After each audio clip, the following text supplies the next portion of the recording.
نحمده ونصلي على رسوله الكريم أما بعد فأعوذ بالله من الشيطان الرجيم بسم الله الرحمن الرحيم وهو معكم أينما كنتم وقال الله تعالى في مقام آخر ألم يعلم بأن الله يراه صدق الله العظيم وبلغنا رسوله النبي الكريم ونحن على ذلك لمن الشاهدين والشاكرين والحمد لله رب العالمين اللهم صل على سيدنا محمد وعلى آل سيدنا محمد وبارك وسلم۔ اللہ رب العزت نے قرآن پاک کے اندر ارشاد فرمایا ہے وَهُوَ مَعَكُمْ أَيْنَمَا كُنْتُمْ کہ تم جہاں کہیں بھی ہو اللہ رب العزت تمہارے ساتھ ہوتا ہے۔ اللہ رب العزت نے اپنی معیت کا، اپنے ساتھ ہونے کا انسان کو احساس دلایا ہے۔ انسان دنیا کے اندر جہاں کہیں بھی چلا جائے، جتنا مرضی دنیا کی نظروں سے اوجھل ہو جائے، لیکن ایک ہستی اللہ رب العزت کی ایسی ہے کہ جس سے انسان کبھی بھی چھپ نہیں سکتا ہے۔ اللہ رب العزت ہر چیز کو، ہر وقت، کائنات کے ہر ذرے کو اللہ رب العزت دیکھنے والا ہے، اور کائنات کے ذرے کا علم اللہ رب العزت کی ذات کو ہے۔ انسان جتنا مرضی پردوں کے اندر چھپ جائے، لیکن اللہ رب العزت کی ذات سے چھپ نہیں سکتا ہے۔ اللہ تعالی ہر وقت انسان کو دیکھ رہا ہوتا ہے۔ انسان اس بات کو جانتا تو ہے، لیکن انسان کے دل میں اس بات کا استحضار نہیں ہے۔ انسان کے دل میں ہر وقت اس چیز کا دھیان نہیں ہے کہ میرا اللہ مجھے دیکھ رہا ہے۔ کسی چیز کا معلوم ہونا اور ہوتا ہے، اور ہر وقت اس کا دھیان دل کے اندر ہونا یہ اور ہوتا ہے۔ تو ہر وقت اللہ رب العزت کی ذات کا ہمیں دھیان نصیب ہو جائے، اور اس چیز کا یقین ہمیں نصیب ہو جائے کہ اللہ رب العزت مجھے دیکھ رہا ہے۔ اسی کیفیت کو حدیث پاک کے اندر احسان کا نام دیا گیا ہے۔ ایک مرتبہ حضرت جبریل علیہ السلام حضور صلی اللہ علیہ وسلم کے پاس تشریف لائے، اور حضور صلی اللہ علیہ وسلم سے انہوں نے کچھ سوالات پوچھے تھے۔ ان سوالوں میں سے ایک سوال تھا یا رسول اللہ صلی اللہ علیہ وسلم مل احسان کہ احسان کیا چیز ہے؟ تو حضور صلی اللہ علیہ وسلم نے فرمایا ان تعبد اللہ کأنک تراہ کہ احسان اس کیفیت کا نام ہے کہ تو اللہ کی عبادت ایسے کرے کہ جیسے تو اللہ کو دیکھ رہا ہے۔ اور اگر یہ کیفیت نصیب نہ ہو سکے تو فرمایا فَإِن لَمْ تَكُنْ تَرَاهُ فَإِنَّهُ يَرَاكَ کہ اگر تو اللہ کو نہیں دیکھ رہا تو اس بات کا یقین ہو کہ اللہ تو تجھے دیکھ رہا ہے۔ تو یہ جو کیفیت ہے، اس کیفیت کو احسان کہا جاتا ہے۔ اور جب انسان کو یہ کیفیت نصیب ہو جاتی ہے کہ اللہ رب العزت مجھے دیکھ رہا ہے، تو پھر بندے کا گناہوں سے بچنا آسان ہو جاتا ہے۔ پھر انسان کے اندر وہ طاقت آ جاتی ہے کہ پھر انسان گناہ کرتے ہوئے ڈرتا ہے، کیونکہ اس کو علم ہوتا ہے کہ میرا اللہ مجھے دیکھ رہا ہے۔ اگر دنیا کا کوئی انسان، حتیٰ کہ کوئی بچہ بھی اگر کسی انسان کو دیکھ رہا ہو تو انسان اس بچے کے سامنے گناہ نہیں کرتا ہے، کوئی ایسی حرکت نہیں کرتا کہ جس کی وجہ سے اس کو شرمندگی کا سامنا کرنا پڑے۔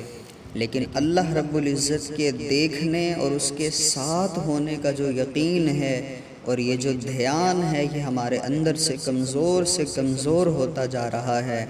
یہی وجہ ہے کہ ہماری زندگیاں گناہوں سے بھرتی جا رہی ہیں۔ ہم لوگ دنیا والوں سے تو ڈرتے ہیں، لیکن اللہ رب العزت کی ذات سے ہم نہیں ڈرتے ہیں۔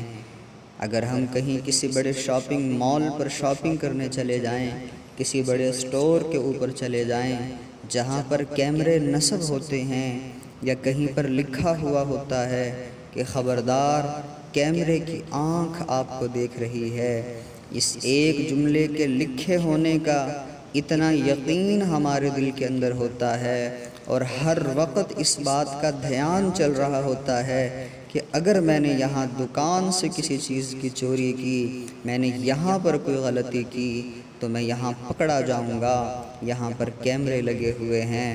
بندہ اس کیمرے کے خوف کی وجہ سے وہ گناہ نہیں کرتا، لیکن بڑے افسوس کی بات ہے کہ انسان دنیا کے کیمرے سے تو ڈر رہا ہوتا ہے، لیکن اللہ رب العزت کی ذات سے نہیں ڈر رہا ہوتا، کہ جو دنیا کے کیمروں سے زیادہ انسان کو دیکھنے والا ہے، ہر وقت اللہ رب العزت انسان کے ساتھ ہے۔ اللہ تعالیٰ نے قرآن میں صاف فرمایا ہے، أَلَمْ يَعْلَمْ بِأَنَّ اللَّهَ يَرَى، کیا وہ نہیں جانتا کہ بے شک اللہ اسے دیکھ رہا ہے۔ صاف لفظوں میں اللہ تعالیٰ نے ارشاد فرمایا ہے۔ تو اللہ رب العزت کے دیکھنے کا یقین، یہ استحضار ہمارے دل کے اندر بیٹھ جائے، پھر ہمارے لیے گناہوں سے بچنا بہت آسان ہو جائے گا۔ حضرت عبداللہ بن عمر رضی اللہ تعالی عنہ ایک مرتبہ جنگل سے گزر رہے تھے، ایک چرواہے کو دیکھا کہ وہ بکریاں چرا رہا ہے، وہ نوجوان لڑکا تھا۔ حضرت عبداللہ بن عمر اس کے پاس گئے، نوجوان سے بات چیت ہوئی تو پتہ چلا کہ وہ نوجوان روزے سے تھا۔ حضرت عبداللہ بن عمر رضی اللہ تعالیٰ عنہ نے سوچا، یہ نوجوان ہے، جنگل میں بکریاں چرا رہا ہے اور اس نے روزہ رکھا ہوا ہے، بڑی عجیب بات ہے۔ سوچا چلو میں اس بچے کا کچھ امتحان لے لیتا ہوں۔ آپ نے اس بچے سے کہا کہ ایک بکری مجھے دے دو، میں وہ بکری ذبح کر کے کھا لوں گا، اور تم بھی ہمارے ساتھ افطار کر لینا۔ تو حضرت عبداللہ بن عمر رضی اللہ تعالی عنہ نے جب اس بچے کے سامنے یہ بات رکھی تو بچے نے کہا میں بکری نہیں دیکھ سکتا ہوں، کیونکہ یہ میری نہیں، یہ تو میرے مالک کی ہیں۔ عبداللہ بن عمر رضی اللہ تعالیٰ عنہ نے کہا اتنی ساری بکریوں میں سے اگر ایک بکری دے دو گے تو مالک کو تمہارے کیا پتہ چلے گا، اور ویسے بھی وہ کون سا یہاں پر موجود ہے کہ وہ تمہیں دیکھ رہا ہے۔ جب عبداللہ بن عمر رضی اللہ تعالیٰ عنہ نے یہ بات کی تو اس نوجوان نے کہا کہ میرا مالک تو مجھے نہیں دیکھ رہا، لیکن میرا اللہ تو مجھے دیکھ رہا ہے۔ اس نوجوان چرواہے بچے کے دل میں اس بات کا یقین تھا، استحضار تھا کہ اللہ مجھے دیکھ رہا ہے۔ اسی اللہ کے دیکھنے کے دھیان اور استحضار نے اس بچے سے یہ غلطی نہیں ہونے دی۔ حضرت عمر بن خطاب رضی اللہ تعالی عنہ نے اپنے دور خلافت میں دودھ میں پانی ملانے سے منع کر دیا تھا۔ رات کے وقت آپ مدینہ کی گلی سے گزر رہے تھے تو ایک گھر سے آپ نے آواز سنی کہ کوئی عورت اپنی بیٹی سے کہہ رہی تھی کہ بیٹی دودھ کے اندر پانی ملا دو۔ بیٹی نے کہا امی، امیر المؤمنین عمر رضی اللہ تعالی عنہ نے دودھ میں پانی ملانے سے منع کیا ہے۔ اس کی ماں نے کہا بیٹی سبھی دودھ میں پانی ملاتے ہیں، تم بھی ملا لو، ویسے بھی یہاں کون سا عمر دیکھ رہا ہے۔ تو اس بیٹی نے کہا امی اگر عمر نہیں دیکھ رہا تو عمر کا پروردگار تو دیکھ رہا ہے۔ عمر رضی اللہ تعالیٰ عنہ بڑے خوش ہوئے بچی کے ایمان سے، اور صبح کے وقت اس بچی کو بلا لیا اور اپنے صاحبزادے کے لیے اس بچی کا رشتہ مانگا۔ تو یہ جو اللہ رب العزت کے دیکھنے کا یقین ہے، یہ دولت ہمیں نصیب ہو جائے، پھر دیکھ لیں کہ گناہوں سے بچنا کیسے بندے کے لیے آسان ہو جاتا ہے۔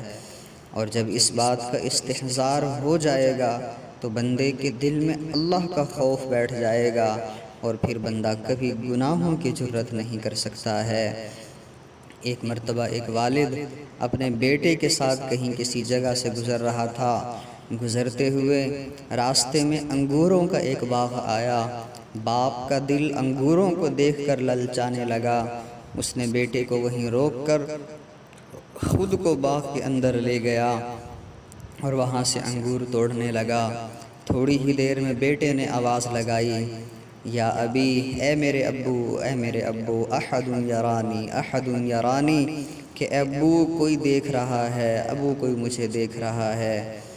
تو جب اس بیٹے نے یہ جملہ کہا، باپ فوراً باغ سے باہر نکلا کہ کون ہے کہ جو دیکھ رہا ہے۔ یہاں تو کوئی نہیں مجھے نظر آ رہا۔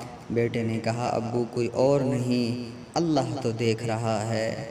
جب اللہ دیکھ رہا ہے تو پھر ہم کسی اور سے کیسے بچ سکتے ہیں؟ تو یہی اس بات کا یقین ہمارے دلوں کے اندر بیٹھ جائے، ہم اللہ رب العزت کی ذات سے ڈرنے والے بن جائیں، اور دنیا والوں سے ہم نہ ڈریں، دنیا والوں سے زیادہ اللہ رب العزت کی ذات سے ڈرنے والے بن جائیں۔ اللہ ہر وقت ہمارے ساتھ ہے، اللہ ہر وقت ہمیں دیکھ رہا ہے۔ آج ضرورت اس بات کی ہے کہ ہم اپنے دل کے اندر اس بات کو بٹھا لیں۔ جب دل کے اندر یہ بات بیٹھ جائے گی، اللہ رب العزت ہماری زندگی کے اعمال کو نیک سے نیک تر بنا دیں گے، زندگی نیکیوں سے بھر جائے گی، اور جب یہ زندگی نیکیوں بھری گزر گئی، اللہ رب العزت ہماری آخرت کو جو کہ ہمیشہ ہمیشہ کی زندگی ہے اس کو آسان فرما دیں گے اور ہمیں کامیابیاں نصیب فرما دیں گے۔ اللہ رب العزت ہمیں اپنی ذات کی معیت کا یقین اور استحضار نصیب فرما دے۔ وآخر دعوانا ان الحمد للہ رب العالمین۔